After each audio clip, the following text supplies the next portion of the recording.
Ya, Niki mencabut one prestasinya ya.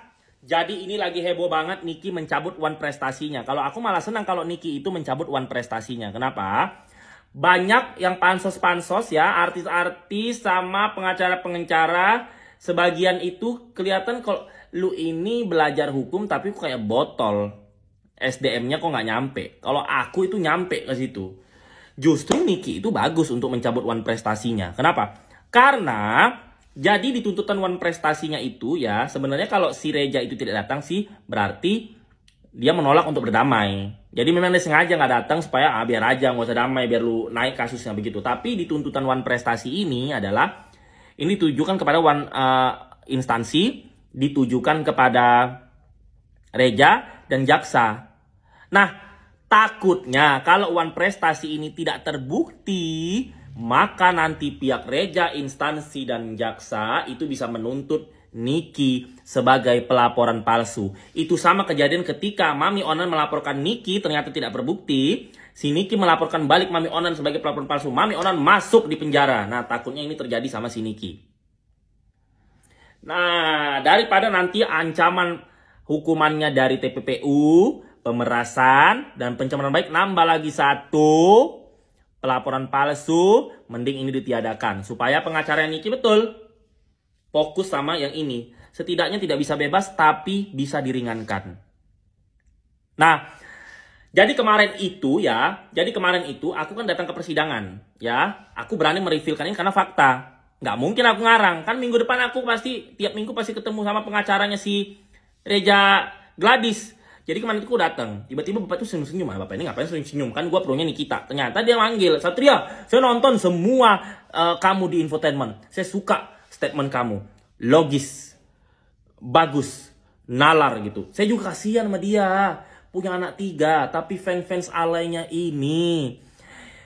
Yang tadinya nanti hukuman dia bisa ringan, gara-gara fansnya huru-hara, ngata-ngatain JPU, hakim. Nanti bisa berat si Nikinya, kasihan. Kalau saya mah pinginnya kayak kamu, betul. Cuma 6 bulan kalau bisa gitu. Tapi ini udah terjadi.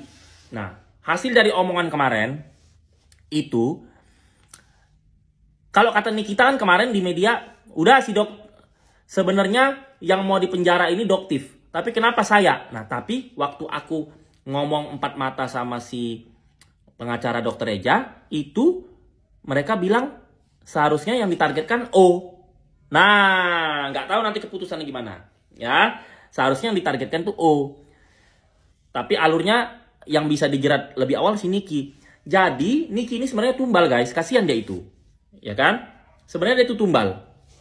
Nah, jadi si dokter Rejanya bilang seperti itu. Nah, jadi mending one prestasinya dicabut aja. Biar Niki fokus. Ya. Udahlah guys, kalian itu jangan jelek-jelekin JPU lagi. Karena ini sidang masih lama. Ya, sidangnya masih 16 kali lagi. Jadi kalian jangan, minggu depan. No, masih lama. Ya, kemarin aku dikasih tahu saksi nanti minggu depan si Reja Gladys jadi saksi datang. Kemudian saksi si Reja Gladys, kalau yang gue dengar itu ada si siapa? Ada si Sela Sokia sama Davina, nggak tahu kok nambah. Baru nanti saksi si Niki, baru nanti ahli IT, ahli itulah nanti yang membongkar chattingan komunikasi ini. Nah, dari sini nanti disimpulkan ahli bahasa, ketahuan di situ dalangnya. Nah, baru di situ ditetapkan ada terdakwa baru atau tidak. Syukur-syukur bisa Niki dilepaskan atau hukumannya ringan. Dalangnya yang belum kita tahu ini, biar hakim memutuskan. Dalangnya itu yang masuk lama. Nah, begitu. Karena kemarin itu pengacaranya Reja bilang ke gue 3,4 ini masuk ke Niki. 600-nya ini nggak tahu kemana, guys. Nah, ini aku nggak tahu dari media. Ini langsung dari nanti paling minggu depan aku ngobrol-ngobrol lagi. Begitu. Nah, jadi one prestasi ini memang harus dicabut. Karena nanti arahnya ke situ. Dan tolong ya, fans-fans alay gitu ya, kalian itu jangan suka membahas Herme sekian rupa, Herme segini. Biar aja Niki pakai itu, tapi kalian download aja. Tapi gue nggak tahu ya, apakah ini suruhan timnya Niki, aku nggak tahu lah. Tapi nanti yang menanggung resiko ya kalian lah. Aku nih sarannya baik-baik aja. Di pengadilan itu ketika kita sudah duduk, kita sedikit di dalam penjara, ya. Setelah Tuhan mukjizat dan doa, orang tuamu pun tidak bisa menolong. Setelah Tuhan mukjizat doa, yang bisa menolongmu JPU dan hakim. Jadi memang kalau bisa kita memelas, mengaku salah, sedih, meminta maaf. Kalau tidak nanti hukuman ancaman kalian itu yang paling berat. Apalagi JPU sama hakim kalian panjang-panjang mukanya. Apalagi JPU ngelihat yang terdakwa pakainya branded. Kelihatan banyak duit. Ya si hakimnya makin gak ada rasa empati dan kasihan. Udahlah banyak duit dari penjara aja lama. Bisa begitu, namanya juga manusia. Aku kan udah bilang, hakim itu selain menetapkan hukuman sesuai teoritis dan praktek, dia juga pakai mood. Itu fakta dan realita gak bisa terbantahkan. Ya.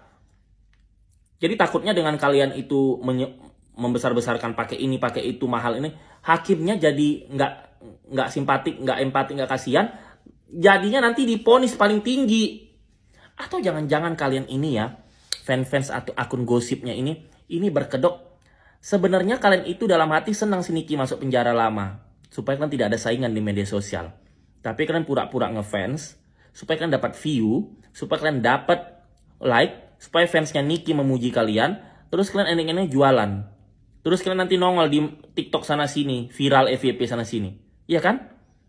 Itu yang bahaya guys. Itu musuh dalam selimut. Itu lebih membahayakan daripada seorang Raja Bangsawan Satria Mulia Pataudi. Kalau aku mah dukung, mendoakan datang, tapi natural. Ya kan? Tidak memanas-manasi. Kenapa? Karena aku mau si Niki itu 6 bulan keluar. Tapi kalau JPU sama hakim, kalian tidak buat kasihan dan empati pada Niki, nanti hukumannya bisa lama. Nah, itu yang khawatirkan. Jangan-jangan kalian sebenarnya hater, tapi berkedok fans.